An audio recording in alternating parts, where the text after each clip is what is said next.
கன்னியாகுமரி காங்கிரஸ் வேட்பாளர் விஜய் வசந்த் மாவட்டத்தின் பல்வேறு பகுதிகளில் கூட்டணி கட்சியினருடன் சென்று வாக்கு சேகரிப்பில் ஈடுபட்டார். தமிழகத்தில் மக்களவைத் தேர்தலுக்கு இன்னும் 10 நாட்களே உள்ள நிலையில் வேட்பாளர்கள் தீவிர பிரச்சாரம் மேற்கொண்டு வருகின்றனர். இந்நிலையில் கன்னியாகுமரி காங்கிரஸ் வேட்பாளர் விஜய் வசந்த் நட்டாலம் பகுதியில் கூட்டணி கட்சியினருடன் சென்று தீவிர வாக்கு சேகரிப்பில் ஈடுபட்டார். பின்னர் செய்தியாளர்களிடம் பேசிய அவர், இயற்கை வளமும் அழகும் கொண்ட கன்னியாகுமரி மாவட்டத்தை உலக தரம் வாய்ந்த சுற்றுலா மையமாக உருவாக்க முயற்சி மேற்கொள்வேன் என தெரிவித்தார்.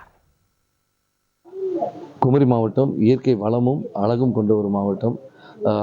அதை உலகத்தரம் டூரிசம் ஸ்பாட்டாக ஆக்க வேண்டும் என்ற ஒரு முயற்சி எடுப்பேன் என்று சொல்லிக்கிறேன். ஏன்னா நம்ம ஊரில் கடல் இருக்குது, மலை இருக்குது, உணவு கூட டிஃப்ரெண்ட் டைப்ஸ் ஆஃப் ஃபுட் இருக்குது. இது எல்லாமே கொண்டு உலகத்தரம் வாய்ந்த சுற்றுலாத்தலமாக இதை மாற்றுவதற்கு அந்த இன்ஃப்ராஸ்ட்ரக்சரை டெவலப் பண்ணுறதுக்கான முயற்சிகள் எடுக்கப்படும்.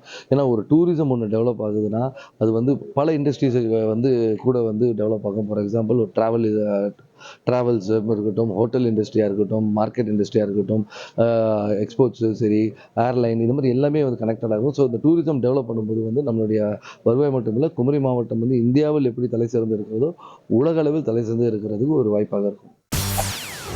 செய்திகளை உடனுக்குடன் தெரிந்து கொள்ள உடனே சப்ஸ்கிரைப் பண்ணுங்க.